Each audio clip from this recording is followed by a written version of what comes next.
Assalamualaikum warahmatullahi wabarakatuh. Berjumpa lagi di channel Ngaji Ringan. Nah teman-teman, sekarang kita berada di materi ke-116, yaitu realita umat Islam hari ini. Diakui atau tidak, fakta menunjukkan bahwa kaum muslimin saat ini sedang dilanda berbagai kelemahan.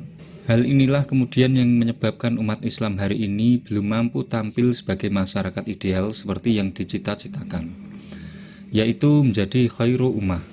Sebagaimana disebutkan dalam firman Allah Ta'ala, A'udzubillahi minasyaitonirrajim, Bismillahirrahmanirrahim. Kuntum khaira ummatin ukhrijat linnasi ta'muruna bil ma'rufi wa tanhauna 'anil munkari wa tu'minuna billah. Kamu adalah umat yang terbaik yang dilahirkan untuk manusia, menyuruh kepada yang makruf dan mencegah dari yang munkar, dan beriman kepada Allah. Quran Surat Ali Imran ayat 110.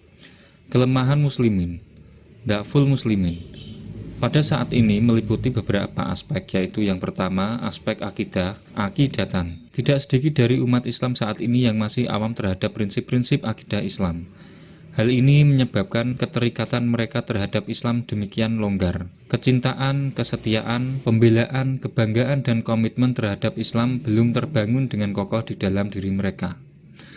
Begitu pula kebencian, pemutusan hubungan, perlawanan, pengingkaran, dan penyelisihan mereka terhadap nilai-nilai yang bertentangan dengan kebenaran belum terpatri kuat dalam jiwa mereka. Padahal Rasulullah SAW bersabda, ikatan iman yang paling kuat adalah loyalitas karena Allah dan permusuhan karena Allah, mencintai karena Allah dan membenci karena Allah. Hadis riwayat Tabrani dalam Mu'jamul Kabir. Kelemahan aspek akidah juga terlihat dari masih maraknya fenomena kemusyrikan seperti praktek ramal, dukun, dan sihir. Selain itu, muncul pula pandangan akidah melalui penyebaran faham ateis, pluralisme, liberalisme, dan aliran-aliran sesat. Oleh karena itu, para dai hendaknya dapat memperhatikan dengan sungguh-sungguh upaya pengokohan pemahaman serta pengamalan umat terhadap akidah yang benar, khususnya adalah pengokohan pemahaman dan pengamalan rukun iman serta rukun Islam. Kedua, aspek tarbiyah atau pendidikan, tarbiyatan. Kegiatan pembinaan dan pendidikan Islam saat ini seringkali kurang diprioritaskan oleh umat. Sementara itu, secara umum pelaksanaan pendidikan Islam secara formal maupun informal masih jauh dari ideal, sehingga umat Islam belum bisa memahami ajaran agamanya secara utuh dan menyeluruh.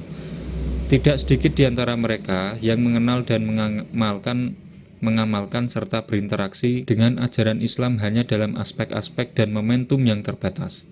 Contoh, saat kelahiran bayi, saat hitanan, saat syukuran, saat pernikahan, dan saat kematian. Lemahnya aspek tarbiyah menyebabkan sebagian umat Islam hari ini lebih fokus dan terkonsentrasi pada urusan-urusan pemenuhan kebutuhan materi. Hal-hal yang bersifat spiritual kadangkala terlupakan dan bahkan diabaikan. Inilah mungkin yang menyebabkan umat Islam ditimpa penyakit al-wahn atau kelemahan, sebagaimana disebutkan oleh Rasulullah SAW. Kamu akan diperebutkan oleh bangsa-bangsa lain, sebagaimana orang-orang berebut melahap isi mangkok. Para sahabat bertanya, apakah saat itu jumlah kami sedikit ya Rasul? Beliau menjawab, tidak. Bahkan saat itu jumlah kalian banyak sekali, tetapi seperti buih air bah, dan kalian ditimpa penyakit wahan. Mereka bertanya lagi, apakah penyakit wahan itu ya Rasul? Beliau menjawab, terlalu cinta dunia dan takut pada mati. Hadis riwayat Abu Daud. Ketiga, aspek konsep pemikiran, cara pandang, ideologi atau wawasan, sakhafiyatan. Banyak di antara umat Islam yang saat ini cenderung tidak bersafakoh Islamiyah, yakni berpandangan hidup, berpola pikir dan berideologi yang sesuai dengan akidah Islam. Supremasi pemikiran Islam di tengah-tengah umat belum terwujud secara ideal. Umat Islam belum menjadikan Islam sebagai referensi tertinggi dalam memandang urusan kehidupannya. Bahkan yang terjadi adalah munculnya sikap mengekor, taklid, dan ikut-ikutan ima'ah terhadap syafakoh umat atau bangsa lain yang tidak selalu sesuai dengan tasakafah Islamiyah. Keempat, aspek dakwah atau dakwatan. Kegiatan dakwah seringkali dilakukan serampangan tanpa konsep, tahapan, dan prioritas yang jelas, Sementara itu, kebudayaan manusia terus berkembang secara dinamis, dipengaruhi oleh berbagai nilai, norma, dan aturan-aturan serta hukum yang tumbuh di tengah-tengah mereka. Arus pemikiran dan gaya hidup mengalir deras tak terbendung. Jahiliyah modern tampil dengan berbagai kemasan yang menggiurkan dan semakin canggih. Kelima, aspek organisasi. Tanziman. Tanzim atau organisasi yang dimaksud adalah organisasi dalam arti kesatuan individu dalam komunitas untuk tujuan tertentu, maupun organisasi dalam arti kelompok serta sama antara orang-orang atau komunitas yang diadakan untuk mencapai tujuan bersama. Dalam aspek tanzim, dengan pengertian seperti di atas, umat Islam pun mengalami kelemahan. Beragamnya tanzim organisasi seharusnya melahirkan sikap fastabikul khairat dan atau sinergi yang memunculkan berbagai macam kemaslahatan. Namun yang terjadi saat ini justru adalah munculnya fenomena tafaruk atau perpecahan yang menyebabkan semakin lemahnya perjuangan. Keenam, aspek ahlakan. Secara umum, ahlak atau moralitas sebagai kaum muslimin pada saat ini berada dalam kelemahan. Dalam arti masih jauh dari nilai-nilai ideal yang diajarkan oleh ajaran Islam.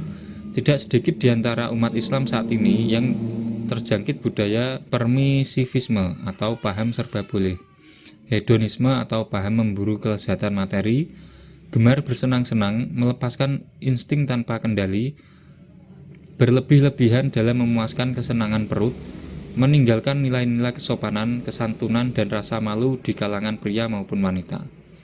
Itulah tadi teman-teman semuanya materi ke-116, yaitu realita umat Islam hari ini.